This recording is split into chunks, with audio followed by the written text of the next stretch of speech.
जय हिंद प्यारे बच्चों। आज हम लोग पूर्ण संख्याएं अभ्यास 2A का सवाल को हल करेंगे। सबसे पहले हम लोग पाठ परिचय ले लेते हैं, उसके बाद हम लोग एक उदाहरण ले लेंगे, उसके बाद हम लोग प्रश्नावली का प्रश्न हल करेंगे। आइए प्यारे बच्चों देखते हैं इसमें पूर्ण संख्याएं। इसके पहले वाले वीडियो में हम लोग पढ़ चुके हैं कि प्राकृतिक संख्या किसे कहते हैं।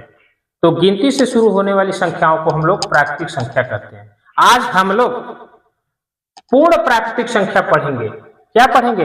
पूर्ण प्राकृतिक संख्या पढ़ेंगे। तो पूर्ण संख्याएं किसे कहते हैं? जो शून्य से शुरू होता है। जैसे जब हम शून्य को प्राकृतिक संख्याओं के साथ सम्मिलित कर लेते हैं, जोड़ लेते हैं, तो हमें पूर्ण संख्या प्राप्त हो जाती है, यानी पूर्ण संख्या वह कहलाती है। जैसे मान लीजिए प्यारे बच्चों, ये 3 पेड़ है, वृक्ष है, इस पर मान लीजिए 2 पंछी बैठे हुए हैं, 2 पंछी बैठे हुए हैं, और इस पर 1 पंछी बैठे हुए हैं, और इस पर एक भी पंछी बैठे नहीं है। तो यहां पर 2 पंछी बैठे हैं, तो हम लोग कहेंगे 2 पंछी चिड़िया बैठे हैं, और यहाँ पर 1 चिड़िया बैठी है, और इस पर एक भी चिड़िया नहीं बैठी है। तो हम लोग कैसे व्यक्त करेंगे? किस चिन्ह को वहां पर लगाएंगे कि हमें हर चीज कहने में आसानी हो जाए? हम तो ऐसे कहेंगे नहीं गणित में कि इस पर एक भी चिड़िया नहीं बैठी थी। तो एक भी चिड़िया नहीं बैठी, तो एक भी चिड़िया नहीं बैठी थी, तो उसका चिन्ह क्या होगा? तो कुछ विद्वानों ने इसका एक सलूशन निकाला।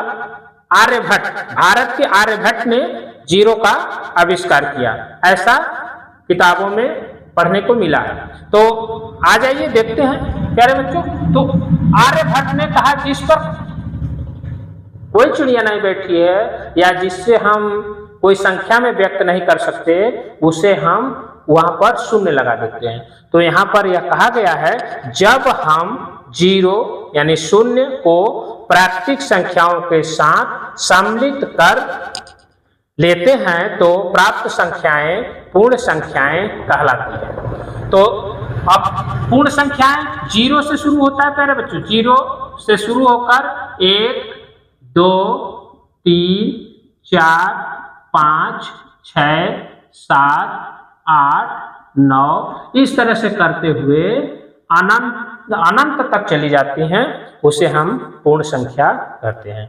आ जाइए प्यारे बच्चों, यहाँ पर एक नोट हमने लिखा है। नोट में यह कहा गया है कि 3 क्रमागत पूर्ण संख्याओं में, 3 क्रमागत पूर्ण संख्याओं में पहली और तीसरी संख्याओं की, पहली और तीसरी संख्याओं के योगफल का आधा बीच की संख्या होती है, बीच की संख्या होती है। जैसे हम लोग एक यहां पर देख लेते हैं, जैसे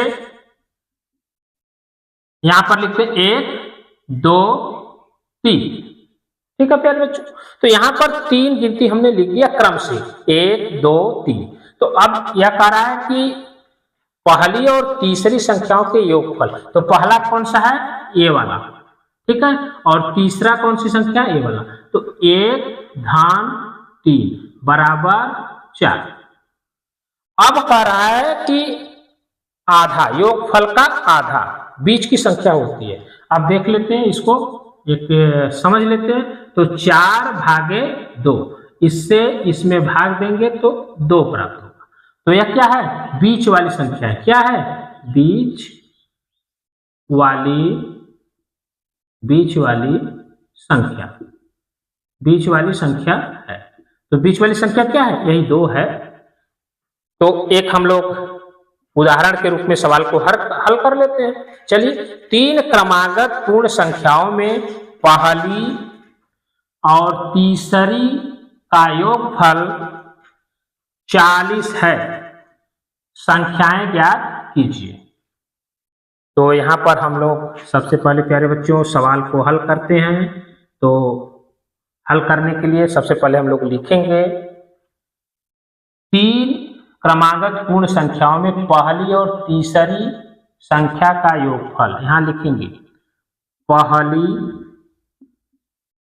और तीसरी तीसरी संख्या का योगफल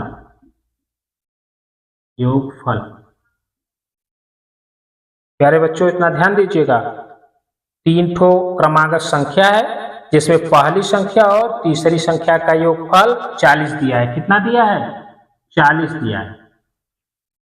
फिर कह रहा है, अब यहां पर हम लोग समझ चुके हैं पहले कि दोनों संख्याओं का आधा ना, पहली और तीसरी संख्या का आधा। यहां लिखेंगे पहली और तीसरी संख्या के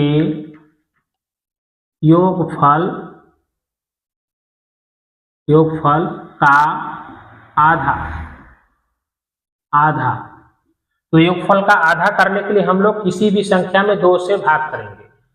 किसी भी संख्या का आधा करने के लिए 2 से भाग करेंगे। तो हम यहां पर लिख देते हैं 40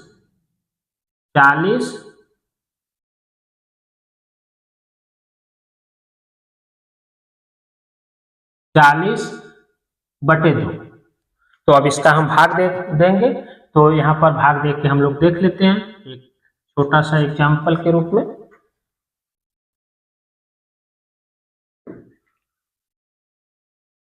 चालीस भागे 2। हम 2 का पहाड़ा पढ़ेंगे दहाई वाले अंक में यानी 4 में। तो 2 के 2, 2 दूनी 4। तो यहाँ 4 हमने लिख दिया। फिर घटाएंगे तो यह कट जाएगा, 0 बचेगा। इस तरह से हम लोग भाग को दे लेंगे। तो 40 का आधा करने पर यानी 2 से भाग देने पर हमें 20 प्राप्त हुआ। तो अब 20 जो प्राप्त हुआ है यह क्या है? पहली और तीसरी संख्या के योगफल का आधा है। यानी कि पहली संख्या और तीसरी संख्या के या बीच में लिखेंगे। ठीक है, तो यहां पर लिखेंगे क्रमागत 3 संख्या। यहां पर जो सवाल दिया 3 क्रमागत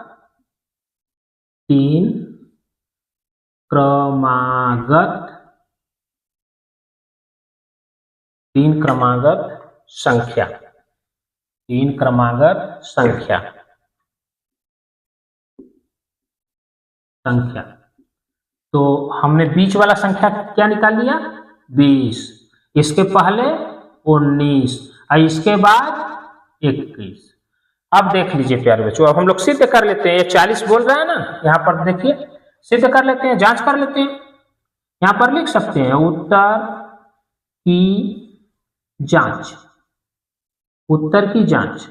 अब पहली और 19 और तीसरी संख्या 21, इस दोनों को जोड़ेंगे तो हो जाएगा 40।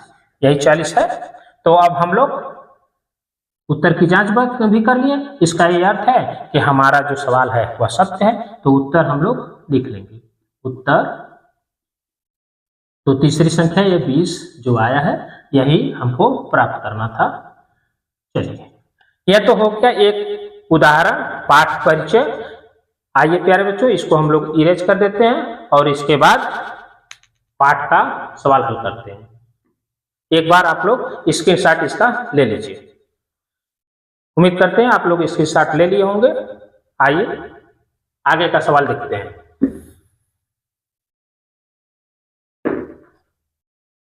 आइए प्यारे बच्चों, सवाल को हम लोग आगे हल करते हैं। जो पाठ अभ्यास 2A का है, इकाई 2 है, पूर्ण संख्याएं हैं। तो इसमें पहला क्वेश्चन है सबसे छोटी पूर्ण संख्या बताइए। सबसे छोटी पूर्ण संख्या बताइए। तो हम लोग पहले पढ़ चुके हैं सबसे छोटी पूर्ण संख्या 0 होती है। तो जो प्राकृतिक संख्या में 0 को सम्मिलित करके पूर्ण प्राकृतिक संख्या बना लिया जाता है। जैसे हम लोग यहाँ पर लिख सकते हैं पूर्ण प्राकृतिक संख्या, पूर्ण प्राकृतिक संख्या, पूर्ण प्राकृतिक संख्या। हम लोग कहां से शुरू करते हैं? 0 से। 0, 1, 2, 3, 4 इस तरह से करते हुए हम लोग अनंत तक चले जाते हैं तो सबसे छोटी पूर्ण प्राकृतिक संख्या क्या है? यही 0 है। क्या है? 0 है। तो यहां पूछ रहा है सबसे छोटी प्राकृतिक संख्या क्या है, तो उत्तर में हम लोग लिखेंगे सबसे छोटी पूर्ण प्राकृतिक संख्या, सबसे छोटी पूर्ण प्राकृतिक संख्या 0 है। यही है, यही 0 है। सबसे छोटी पूर्ण प्राकृतिक संख्या 0 है। आ जाइए प्रश्न नंबर दूसरा। प्रश्न नंबर दूसरा में कह रहा है संख्या रेखा पर निम्नांकित पूर्ण संख्याओं पर प्रदर्शित कीजिए। संख्या रेखा पर आपको प्रदर्शित करना है। मान लीजिए एक हमने रेखा खींच दी, ठीक है, और यह क्या कह रहा है? 0 से 0, 1, 2, 3, 4, 5, 6, 7 तक संख्या रेखा पर प्रदर्शित करना है। तो हम लोग एक निश्चित दूरी पर निशान लगा लेते हैं। 2, 3, 4, 5, 6, 7। तो 0 से हम लोग शुरू करते हैं। 0, 1, 2, 3, 4, 5 और 6 और 1, 7। इस प्रकार से हम लोग संख्या रेखा पर इसे प्रदर्शित कर दिए। यही हमारा उत्तर है। यही क्या है? हमारा उत्तर है। ठीक है प्यारे बच्चों, आ जाइए समझिए। प्रश्न नंबर 3 क्रमागत पूर्ण संख्याओं में पहली और तीसरी का योगफल 28 है। हम लोग एक उदाहरण, इसी तरह का सवाल हम लोग पहले हल कर चुके हैं, तो उसी तरह से यह हल करना है। तो यहाँ पर लिखा हुआ पहली और तीसरी, तो यहां पर हम लोग हल करते हैं। पहली और तीसरी संख्या का योगफल कितना है? 28 दिया हुआ है। कितना दिया है? 28 दिया है। तो अब क्या करना है? अब उसका क्या करना है? आधा करना है। तो संख्या हमको ज्ञात करना है। पहली और तीसरी पता है, तो बीच वाली संख्या हमको ज्ञात करनी है। तो यहां लिखेंगे पहली और तीसरी संख्या के योगफल का आधा। यहां पर लिखेंगे पहली और तीसरी संख्या का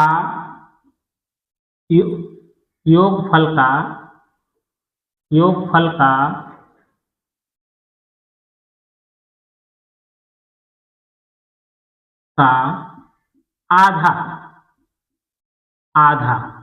आधा करने का मतलब पहले बताएं, 2 से हम लोग भाग देंगे। तो इसी 28 में 2 का हम लोग भाग दे देंगे। तो भाग देंगे तो 2 एक कम 2, और यहाँ पर 2 एक कम 2, 2 चौके 8, यानी 14 आया। तो अब यहाँ पर हमें यह कह रहा संख्या ज्ञात कीजिए। तो पहली और तीसरी संख्या का योगफल 28 दिया है, इसका आधा किए तो 14 आया। तो अब हम लोग मध्य की संख्या हम लोग ज्ञात कर लिए। यह 14 क्या है? 14 मध्य की संख्या है। 14 क्या है? मध्य की संख्या है। तो अब यहां पर लिख लेते हैं प्यारे बच्चों 14, इसके पहले 13 और इस 14 के बाद वाली संख्या 15। तो 13 और 15 को यदि हम जोड़ेंगे तो यह क्या है? 28 आ जाएगा। यही मेरा क्रमागत संख्या है। यही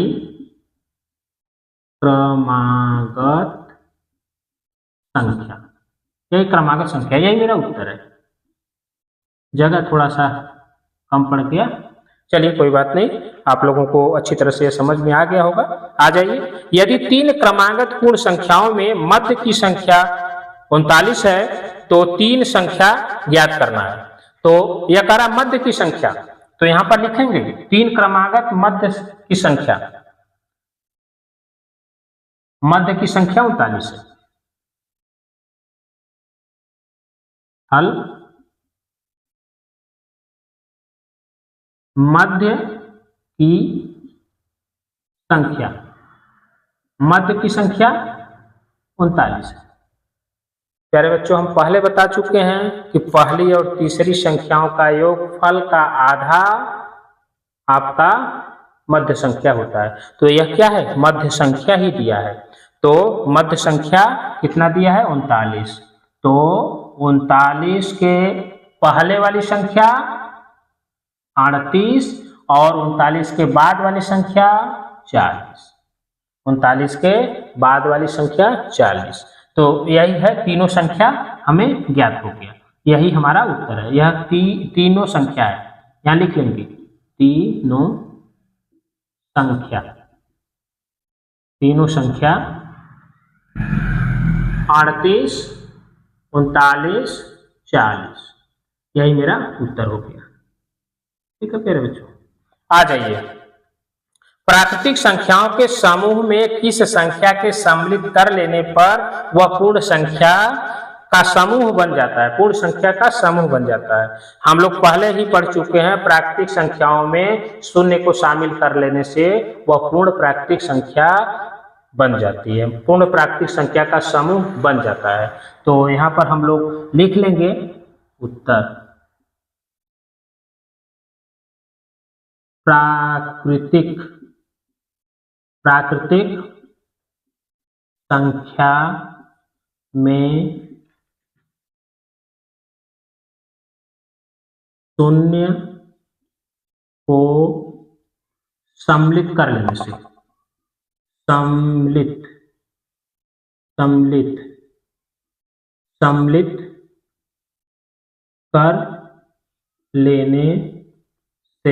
सम्मिलित कर लेने से पूर्ण प्राकृतिक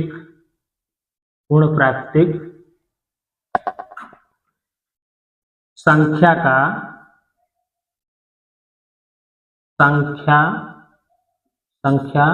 का समूह, पूर्ण प्राकृतिक संख्या का समूह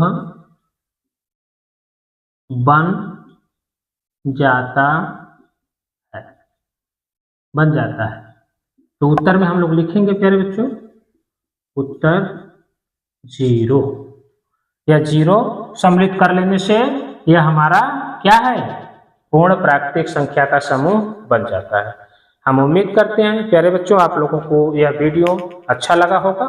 शुरू से लेकर आखिरी तक वीडियो देख लीजिएगा, आप लोगों को उम्मीद करते हैं बहुत अच्छा लगेगा। तो आप लोग लाइक, शेयर, कमेंट, सब्सक्राइब जरूर करिएगा। वीडियो देखने के लिए धन्यवाद। आप लोग स्क्रीनशॉट भी ले लीजिए।